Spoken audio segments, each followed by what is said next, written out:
Hello everyone.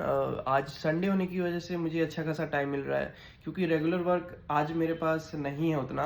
तो अच्छा खासा वीडियो बनाने का टाइम मिल रहा है और ऑलरेडी एक वीडियो मैं अपलोड कर चुका हूँ।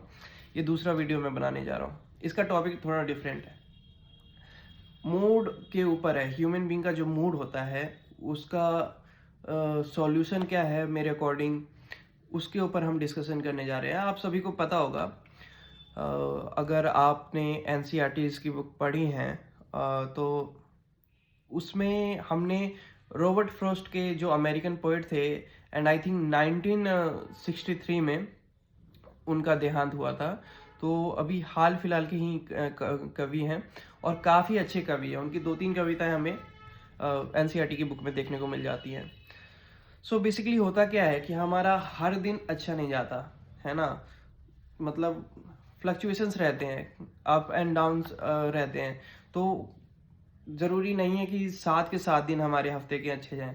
उनमें से 1-2 दिन ऐसा जाता है जहाँ पे आप थोड़े सैड होते हो, थोड़ा लो फील कर रहे होते हो, थोड़ा गुस्सा रहते हो। और सबका रीज़न रहता है कि सबका रीज़न बेसिकली दूसरे पर्सन की वजह से रहता है। मतलब कि आपने किसी से बात की और उसने कुछ ऐसा बोल दिया जिससे आपको गुस्सा आ गया, या आप उदास हो गए क्योंकि आपके मन को ठेस लग गया, चोट पहुंच गई, आपके दिल को उसकी वो बात छू गई जो आप एक्सपेक्ट नहीं कर रहे थे, है ना।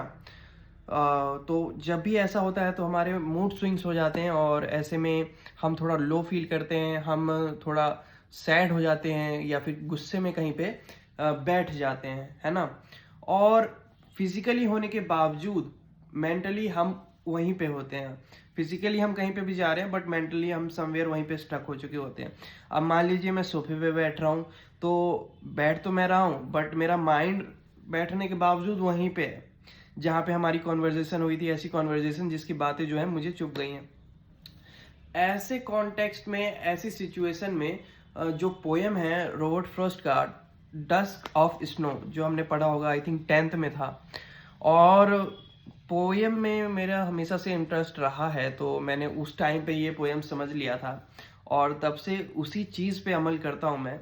तो बेसिकली वो जो पोएम है वो समवेयर इसी टॉपिक्स को कवर करता है कि जब भी ऐसी कोई सिचुएशन आए, जब आप लो फील कर रहे हो, तो वो उससे कैसे टैकल किया जाए, उससे कैसे निकला जाए। तो बेसिकली क्या होता है, उसमें जो पर्सन होता है वो किसी ना किसी बात से अपसेट होता है ना। किसी से उसकी ऐसी बात हुई होगी जो एक्सपेक्ट नहीं कर रहा होगा, जिससे जो बातें उसे बुरी लग गई होंगी। और ऐसे में वो क्या करता है, घर के बाहर उसका एक हेमलॉक ट्री होता है। हेमलॉक ट्री अगर आपको पता हो तो वो इस शेप का होता है। अगर आप चाहो तो इसको क्रिसमस ट्री भी बोल सकते हैं। तो बर्फ का टाइम, बर्फ बारी का टाइम रहता है, तो उस पर बर्फ जमा हुआ रहता है उस पेड़ पे बेसिकली। और वो वहां पर जाके या तो बैठ जाता है या फिर वहीं पे जाके खड़ा हो जाता है। वहां पर जाने के बाद फिजिकली वो वहां पे पहुंच गया है, ठीक है। बट अब क्या हो रहा है कि वो उसी बातों को सोच रहा है ना। कंटिन्यूसली उसके माइंड में वो चीज़ लूप की तरह स्टक हो गई है और वो चल रही है बार बार। वहां पे जाके वो खड़ा हो गया, ठीक है, उस पेड़ के नीचे। और होता क्या है, वो चीज़ को सोच रहा है। तभी क्या होता है, एक पंछी जो है, कौवा जो है, उस पेड़ की डाली पे आके बैठ जाता है। पेड़ की डाली पे आके बैठने के बाद जब वो हिलडोल करता है, जब हिलता है डुलता है, तो कुछ हिस्सा जो है बर्फ का, वो सडनली इस पर्सन के, इस व्यक्ति के ऊपर गिर जाता है। और जब वो बर्फ गिरती है इस व्यक्ति के ऊपर, तो सडनली इसको रियलाइज होता है कि मतलब ये मेंटली उस टाइम पे वहां पे था, लेकिन सडनली इसका जो अवेयरनेस है वो यहाँ पर आ चुका होता है। आप मान रहे हो, आप इसको ऐसे समझो कि हमारे साथ भी ये चीजें होती है। मान लो मैं बैठा हूँ और कुछ सोच रहा हूँ और सडनली मेरे सामने कोई ग्लास गिर जाए, शीशे की ग्लास गिर जाए, या फिर बाहर से, घर के बाहर से कोई आवाज मार दे, है ना।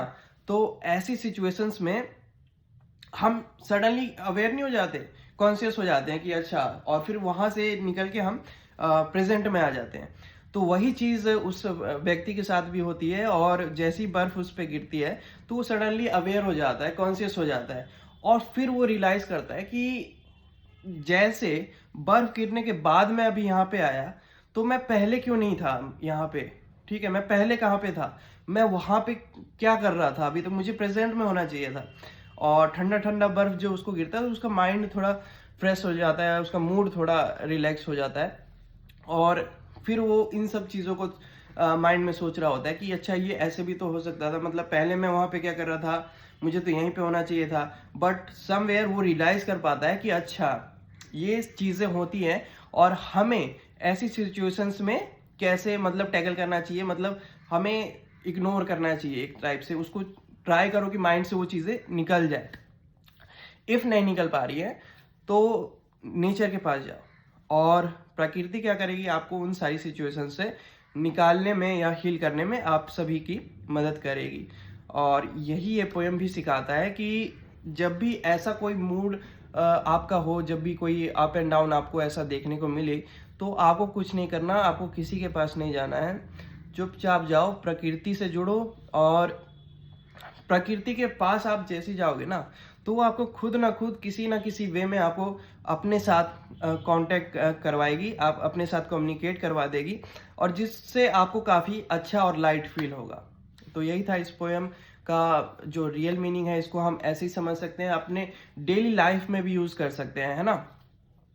और मुझे काफ़ी अच्छी लगी थी ये पोएम, और इसी पे मैं जब भी ऐसा कोई मेरा फेस आता है जिसमें मैं वो चीज़ जैसे ही मैं सोचने जा रहा होता हूँ, उससे पहले ही मुझे रॉबर्ट फ्रॉस्ट की वो पोएम याद आ जाती है, या फिर मैं नॉर्मल हो जाता हूँ। तो आप भी इसको ये ऐसे ही मतलब समझ सकते हैं। Thank you.